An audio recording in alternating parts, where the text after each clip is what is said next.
Hey, what's up, guys? So now it is time to do our haunted horror theme project. I'm going to walk you through how to get started on this project and then also the requirements that I do want you to have by the end of this project. Okay, you're going to have about a week to do this. The way it's going to work, it's going to be all in arrangement mode. So when you open up a new set here, we're going to be working with primarily just audio clips. So right away, I can just delete these two MIDI clips because I don't need them right now. And maybe you'll want to bring MIDI later on, but it's not one of the requirements. So I'm going to delete them for now. So what I'm going to do here is go over to arrangement view. I'm going to press tab to do that. Remember, this project is going to take place entirely in arrangement view. And what you're going to first start off with, you need to find a sample loop like the ones that we've been working with. So some kind of loop. If you type in the word loop, and you want to find some kind of beat. And actually, what would even be better would be typing in beat. Search for beat. You're going to get all kinds of these beats that are already looped for you. Okay, it's already a developed percussion beat.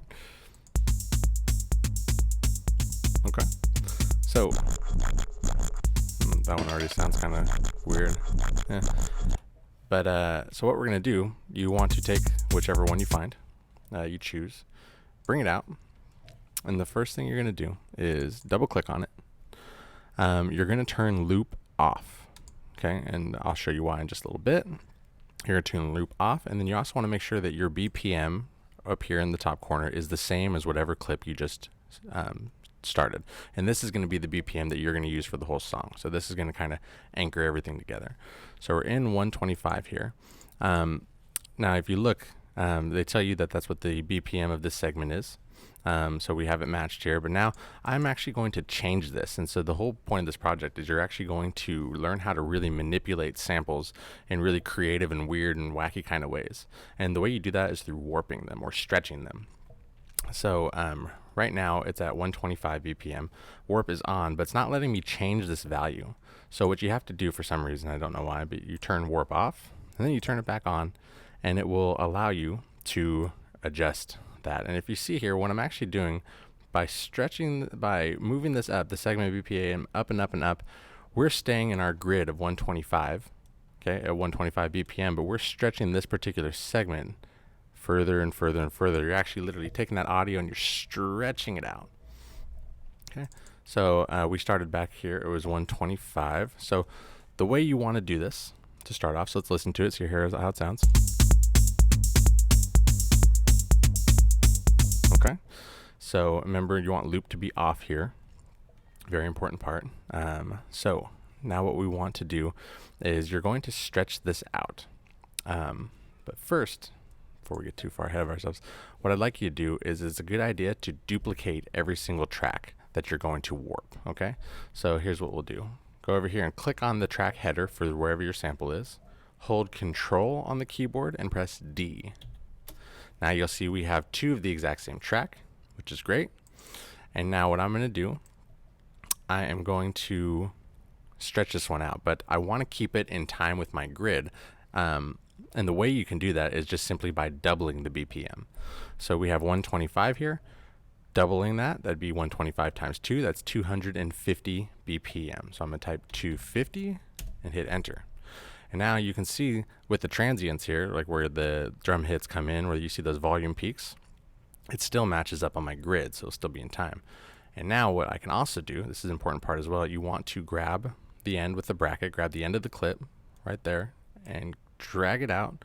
And now you'll see that this is twice as long, right? Which makes sense.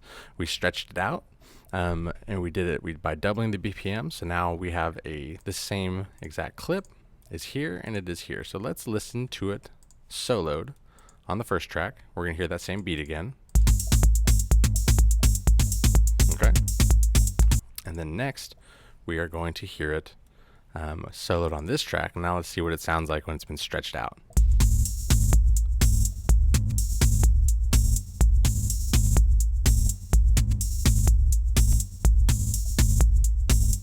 Okay, cool. I like it. So now what I'm going to do is duplicate that track too. Okay, duplicated the track. And now this one, I want this one to be twice as long as the other one. So I'm going to double this one. Now 250 times 2 is 500. Okay, and then now if I stretch this guy out, I make this clip longer, you can see that now it is twice as long as this one, right? We're doubling, or we're doubling the BPM. We're stretching out that same amount of audio is getting stretched further and further. So let's see what this one sounds like when we solo this.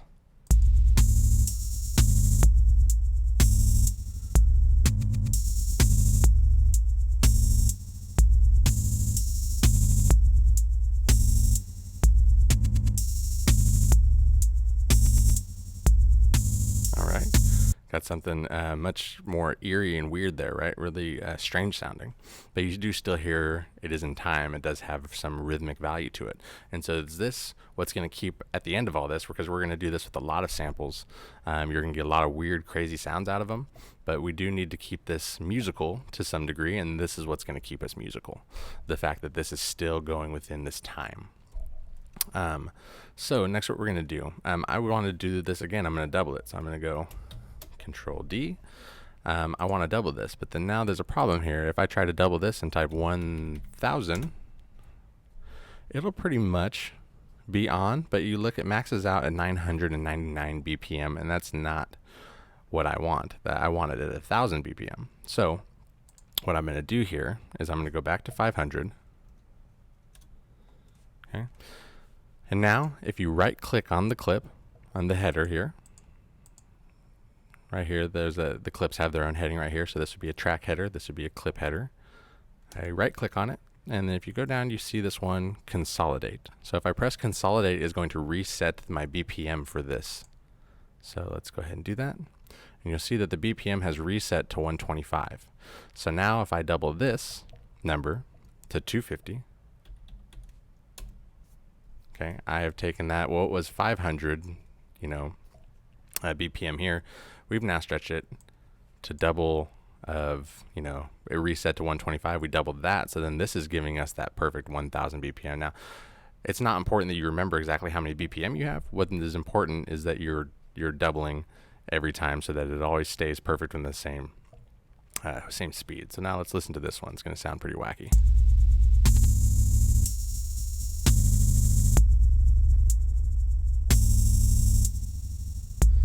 All right. All right, so this is how I want you to start the project, and the reason for that is because now you've seen how you can stretch it out, and you're going to be able to, you could take it further and you could stretch this out again. If I want to take this, I'm going to go, instead of duplicating, I'll just make it 500 here, and then we'll see what that sounds like.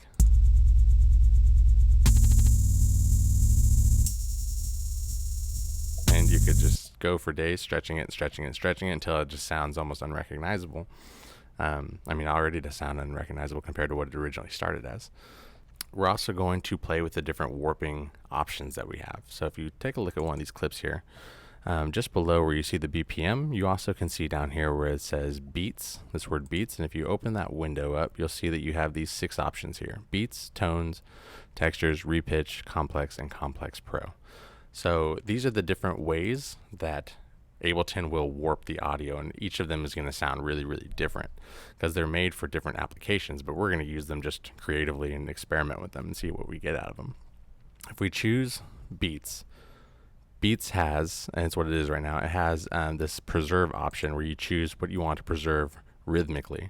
So you're going to need to go through these and see which ones you like. And then also this little double arrow thing down here, the transient loop mode. You can either choose this like single forward, double forward, or forward and back, and each of them is going to totally change the way that the audio sounds. Let's go ahead and solo one. I'll experiment with this one. I'm going to change it to 116. All right, you're already hearing a much glitchier sound. I'm going to change it to single forward. It's a pulsy sound. Double forward. Okay, I'm going to change it to 1/8. Kind of getting some cool musical feel to that one. Okay. And you're just basically going to explore and go through all these. Now, I do expect you to use 5 of these. You're going to have you're going to have 5 samples in here that you're going, at least 5 samples that you're going to be using. And I want you to have one of them using beats mode, one of them tones, one of them textures, one of them repitch, and then choose between Complex and Complex Pro because they're pretty similar, but that's up to you. So I do require beats, tones, textures, repitch, and then one of either Complex or Complex Pro. So let's listen to another one. We had the beats one here.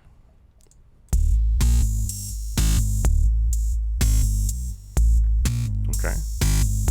Change it to tones. You can adjust what's called the grain size here. Experiment with that. Textures. Ooh, got some really creepy sound there, almost like a predator noise or something. Repitch. Okay, makes it totally different, right? Makes it this creepy, really low pitch sounding thing. And then last we have one of the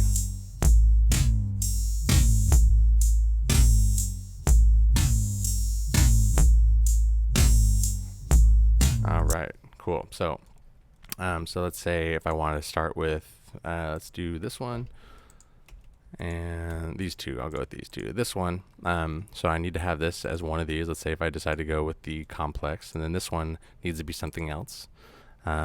Should be, let's try tones, see what they sound like together. Let's solo this one.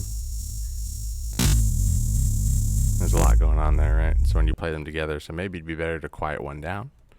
So a way you can do that, you hit tab, go back over here to this window, and you have these little volume faders. So you're going to want to do, this is the basics of mixing, is just adjusting volumes to make them fit better together. So let's turn them on. I'm going to turn this one down.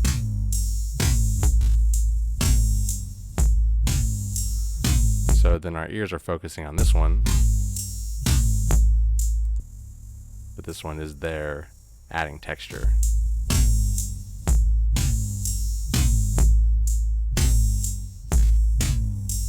Okay.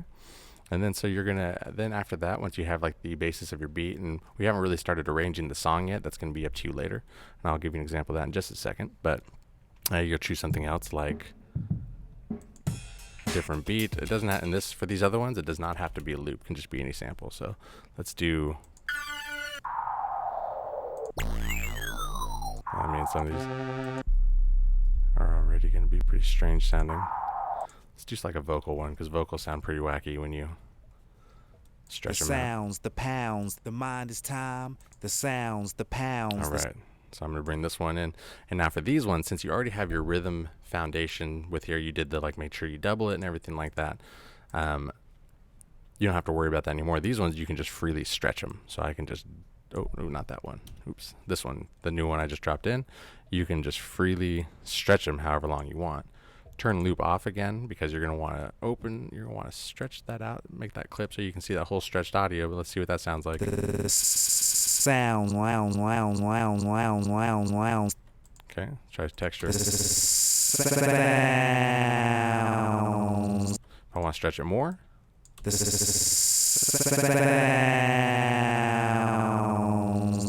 Okay.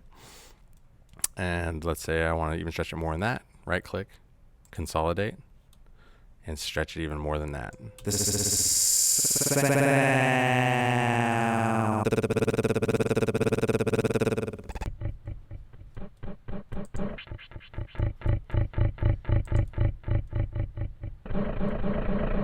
yeah, some cool stuff. So you're going to then bring in the other ones, and you want to have one of them be repitched. Choose another sample, make one of them complex, or no, make one of them beats, and then make one of them tones, so that you're utilizing 5. So at the end of this, you need at least 5 different samples. 2 of them are going to be 2 different versions of your same beat or loop that you chose. And then, so once you're getting more to the end, one thing I also do want you to do, you have to reverse one of them, and this is really cool, really easy to do. You just simply press this little button that says rev, and that will reverse your clip, and you'll actually see it, the waveform is going to flip, and now we're going to be listening to it backwards. Let's hear what it sounds like now. Change it to another one, so we go.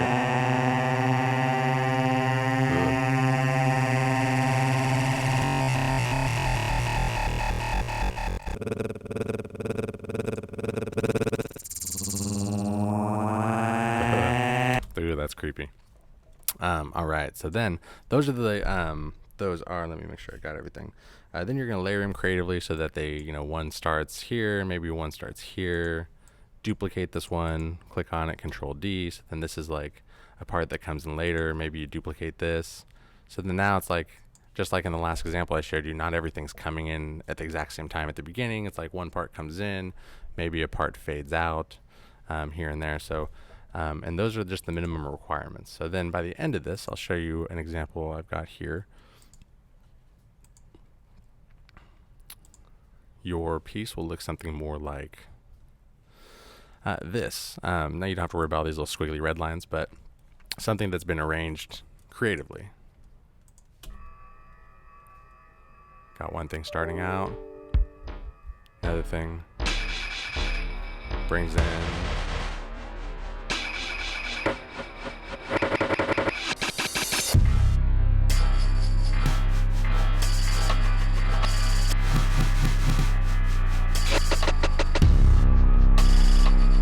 Okay, now so I when I made this, I chose to make it sound very, it sounds almost like a dubstep song or something. I got really musical with it. Yours does not have to be musical like that, but you do want to have some creative arrangements here, using samples in different ways like that. Okay, so yeah, you have about a week to do it. So this requires a lot of experimentation, a lot of time to just figure out exactly. You saw how drastically each of the different warping options changes the sound of it, and how far you stretch it out, and if you reverse it, and all those things are going to have a huge impact on the overall sound of the project. So good luck.